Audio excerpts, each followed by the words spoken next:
Hola, vamos a hablar un poco más sobre pendejadas que tienen que ver con la historia del arte. Y lo vamos a hacer a propósito de un hecho que tuvo lugar hace 3 semanas, que fue la muerte del Papa emérito Benedicto XVI y la celebración de sus funerales por parte del Papa Francisco. En la prensa señalaban abiertamente que era la primera vez que un papa celebraba el funeral de un papa anterior, lo cual es relativamente cierto. Tal vez es cierto si tomamos la primera acepción de la palabra celebrar, que es básicamente realizar o presidir un acto o venerar solemnemente a alguien, alguna figura. Pero si tomamos la segunda acepción, que es festejar, aplaudir, poner contento, armar rumba, digamos que lo más común en la historia de la Iglesia Católica es que el nuevo Papa celebre la muerte del Papa anterior. Es más, no solamente la han celebrado, sino que es muy común que la hayan propiciado, que hayan adelantado el viaje del Papa anterior al otro barrio, digámoslo de alguna manera. Y es que la lista de papas asesinados pues es absolutamente enorme. Deberíamos, por ejemplo, arrancar con la idea de que los primeros 31 papas, según la tradición de la Iglesia Católica, son considerados mártires, se supone que fueron martirizados. Y tiene mucho que ver además con el carácter mítico de ese listado de papas. Y es que antes de Constantino y del momento en que Constantino oficializa la Iglesia Católica Romana como la iglesia oficial del imperio, pues no hay exactamente la idea del papado. Lo que hay es una lista, o había una lista, no había necesariamente una lista, sino había una serie de nombres que hacían referencia al obispo de Roma. Esa lista posteriormente se completó, que había llegar hasta San Pedro, quien supuestamente murió en Roma y del cual no existen, digamos, datos históricos o arqueológicos que confirmen que estuvo en Roma o que murió en Roma. Digamos que la idea de lo que pasó con el descubrimiento de los restos de Pedro por parte del Papa Pío XII, pues es mucho más, es una historia bastante interesante que amerita otra conversación. Pero lo que es interesante es mirar cómo hay una larga lista de papas que aparentemente o según la tradición fueron asesinados y que fueron asesinados por razones principalmente políticas, porque por supuesto el papado es una monarquía absoluta, una teocracia, y como tal ha estado involucrado de grandísima manera en las luchas de poder. Entonces, y en la relación que han tenido con el Imperio Romano y con los herederos del Imperio Romano, primero el Imperio Bizantino y después el Sacro Imperio Romano Germánico, sobre todo a partir de la coronación de Carlomagno en el año nuevo del año 1000, o en la noche vieja del año nuevo del año 1000, del año 800. Entonces, voy a dar una lista pues así de los papas que fueron, es una lista, voy a correr lo más que pueda porque es una lista larga. Es decir, a lo largo de la historia, si uno mira estadísticamente hablando, los primeros 31 papas, todos supuestamente martirizados, más todos los demás que mataron, lo normal para un papa es no morir en su lecho de enfermo. Lo normal es, pues, que alguien le empuje un poquito y ayude un poco a la voluntad de Dios. Entonces, entre los papas asesinados está el Papa Silverio, que fue asesinado por el emperador Justiniano, muy famoso por su influencia en el derecho romano. El Papa Martín I en el 649 también fue obligado a morir, invitado a morir en el exilio por parte de los nobles en Roma. El Papa Juan VIII en el 882. El Papa Adriano III en el 885, estrangulado. El anterior también había sido envenenado y apaleado por si las moscas, por si no había muerto del veneno. León V, estrangulado todavía. Juan X en el 928. Juan X fue asfixiado con una almohada. Asfixiado con una almohada, importante. Esteban VII u octavo, dependiendo de si usted considera que un Esteban anterior fue papa o no, porque hay que recordar que hubo muchos antipapas. Si usted era antipapa fijo, terminaba atravesado por una lanza, por una espada, u obligado a morir. También fue mutilado. El más interesante, la muerte más interesante me parece la de Juan XII, en el año 964, que murió en el lecho de su amante cuando fue sorprendido por el marido celoso de esta. El hombre se sabía divertir, desafortunadamente no le salió muy bien la última diversión de los míos, un tipo divertente. Benedicto VI estrangulado, Juan XIV muerto por inanición, malos tratos, básicamente era muy común que secuestrara a un papa y lo dejaran morir de hambre y cosas por el estilo. Gregorio V, envenenado, empiezan los envenenamientos, que es una forma muy común de morir si uno es papa. Clemente II en el 1047, envenenado. Dámaso II, envenenado. Celestino V, famoso por ser el último papa que renunció antes de Benedicto XVI y que fue aparentemente asesinado por su sucesor Bonifacio VIII, ya que pues, lo cogieron preso en un convento y después alguien, pues, al tiempo de darle los santos óleos, o sea, dijo, vaya, le vamos a dar los santos óleos, pues de una vez hagamos los 2 actos de una vez, y lo mandó pues a vivir a otro barrio. Bonifacio VIII, que fue secuestrado por el rey Felipe el Hermoso, muy famoso para los que vieron la antigua serie de televisión de los Reyes Malditos, o para los que leyeron los Reyes Malditos, que murió en manos del rey Felipe el Hermoso de Francia, también conocido como Felipe IV, y posterior a él, Benedicto XI, quien lo reemplazó y también fue asesinado por órdenes de Felipe el Hermoso, un tipo muy lindo, como se puede ver. Por supuesto está el Papa Borgia, el famoso Papa Borgia, Alejandro VI, que fue envenenado junto a su hijo César, quien no murió, porque el hombre no se moría tan fácil. Y posteriormente, en la misma época, León X.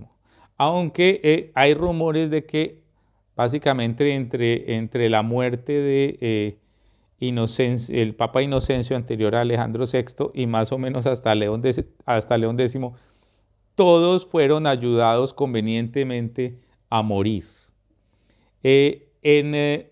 Pío VII también murió de una enfermedad que les daba a los papas, y era ser secuestrados por los gobernantes franceses. De eso, varios murieron de eso, una enfermedad durísima, porque en este caso quien murió encarcelado fue Pío VI a manos de Napoleón, porque que quede claro que no solamente los reyes tienen derecho a matar papas, también en este caso los cónsules. Bueno, pero en esa época todavía no era emperador Napoleón. De hecho, la razón por la que Pío VI terminó yéndose de óbito fue porque no quiso coronar a Napoleón. Muérgano. Pío XI, existe el rumor de que Mussolini lo mandó matar para poner ahí al papa, el que era cachas con Adolfo Hitler, a poner ahí a Pío XII. Y por supuesto, el último gran rumor es el de Juan Pablo I, muerto en 1978 después de 32 días de pontificado y tras haber anunciado que iba a acabar con el lavado de dólares de la mafia italiana en el Banco Vaticano.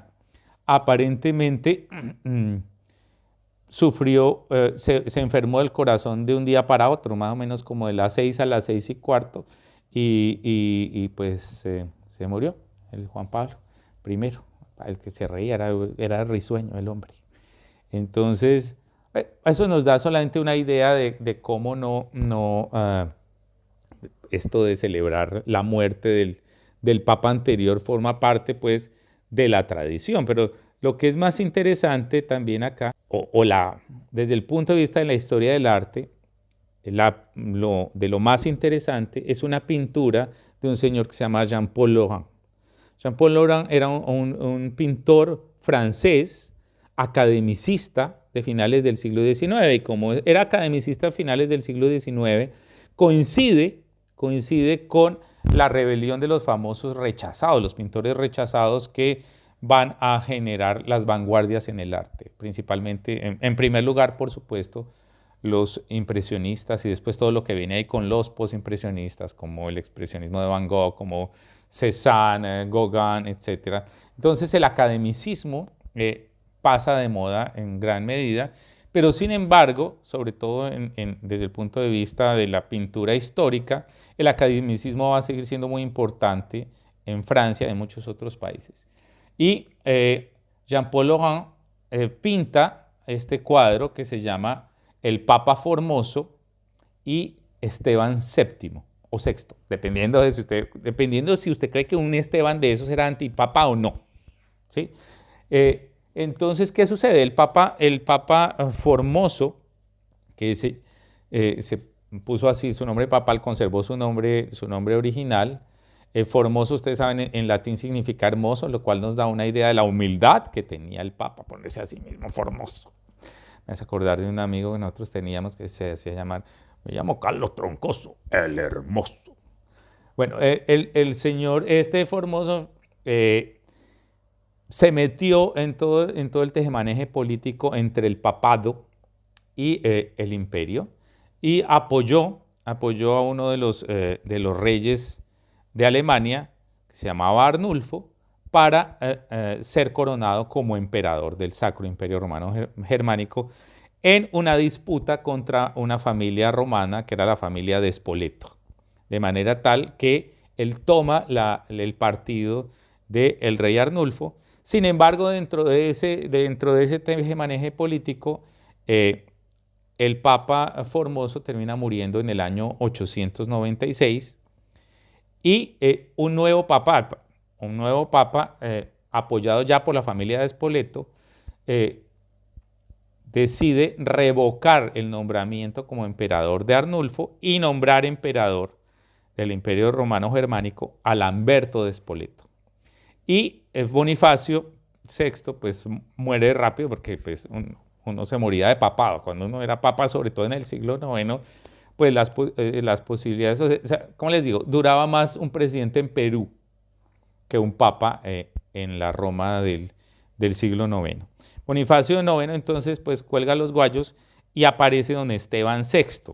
Y Esteban VI, que fue puesto ahí específicamente por la familia Spoleto, por Lamberto de Spoleto, es obligado, forzado, a iniciar un proceso contra el Papa Formoso. Pero entonces Esteban VI dice, ay, pero no puede ser porque Formoso está muerto, Formoso murió, no lo podemos juzgar. Pero Lorenzo le dijo, ahí te puse, su merced, hágame el favor y opera en consecuencia, lo cual era básicamente una orden porque como demostró después Esteban VI cuando fue envenenado, asesinado por el mismo Lorenzo, pues no hacerle caso a Lorenzo podía ser perjudicial para la salud. Así que le dice, pero está muerto. Entonces Lorenzo le dice, pues desentiérrelo, resucítelo, que usted es papa. Pero en esa época, digamos que lo de las resurrecciones y eso ya no formaba parte como de las costumbres cristianas y católicas. Ya no se podía resucitar gente y menos más o menos unos 8 meses después de la muerte del fulano. Así que a Esteban le tocó desenterrar a Formoso, lo vistió con las galas del Papa, ahí se ve, con las galas, la mitra, etcétera, etcétera, y lo juzgaron. Aparentemente, Formoso, que no quiso resucitar, lo que hizo fue ejercer su derecho a guardar silencio y no contestó.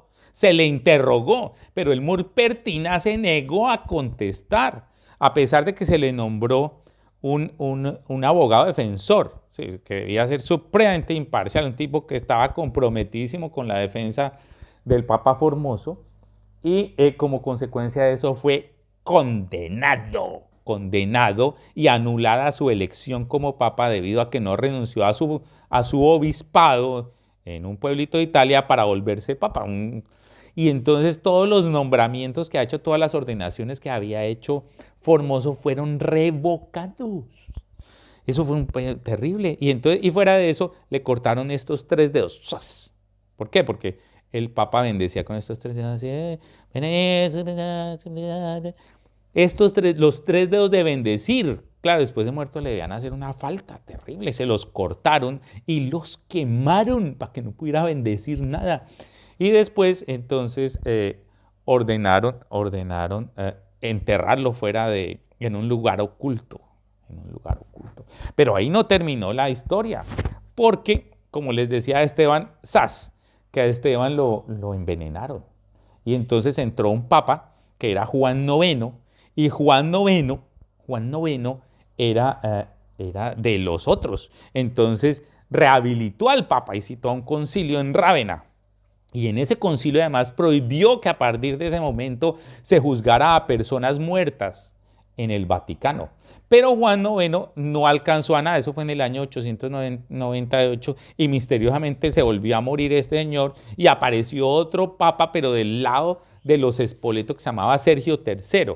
Y en el Sergio III, en el año 904, anuló el concilio que anuló el concilio del que estamos hablando, que es conocido también como el concilio cadavérico, porque había un cadáver, o el sínodo del terror. Entonces era muy común que uno, concilio que anula el concilio, que anula el concilio, que anula el concilio. Entonces volvieron a desenterrar a Formoso, y esta vez, para que no corría el riesgo de que lo rehabilitaran, le botaron los huesitos al Tíber, al río Tíber, porque el río Tíber era donde terminaban pues todos los muertos. Sí, era una cosa muy chévere, porque además, ¿cómo sería la vaina? ¿Cómo sería la vaina que según Alejandro Dumas, el veneno que usaban los cardenales y los papas para envenenar tenía un nombre, se llamaba la cantarella? Cosa extraña, porque el que tomaba esa vaina no volvía a comer, no volvía a cantar, perdón. Lo cierto es que, como ustedes pueden ver, esta pintura es muy interesante porque este tipo academicista, historicista, pero también marca una postura de parte del pintor. Y es que el pintor es un liberal, un anticlerical. Así que esta pintura tenemos que leerla dentro de otra estructura histórica, y es la famosa guerra que impone Pío IX contra el liberalismo. Cuando pinta esta pintura Jean-Paul Laurent en 1870, estamos en plena guerra cultural, ideológica y también armada de el catolicismo y el conservatismo contra las ideas liberales. Entonces esta pintura que hace famoso a Jean-Paul Laurent, si no fuera por esta pintura no sabríamos que el señor había existido. Esta pintura entonces es simple y llanamente una protesta contra la influencia política de la Iglesia Católica, y es una manifestación de cómo el papado siempre ha estado involucrado en una cantidad de luchas políticas e ideológicas. Si quieren ver la pintura, la pueden encontrar en el Museo de Bellas Artes de Nantes. No de ahorita en Nantes, sino de Nantes, Francia. Si van un día a Nantes, Francia, dicen, vamos al Museo de Bellas Artes que quiero ver el concilio cadavérico, quiero ver el sínodo del terror, quiero ver el cadáver del Papa Formoso, quien no fue juzgado con sus mejores galas, pero no con su mejor aspecto, desafortunadamente. Bueno, nos seguimos hablando. Gracias.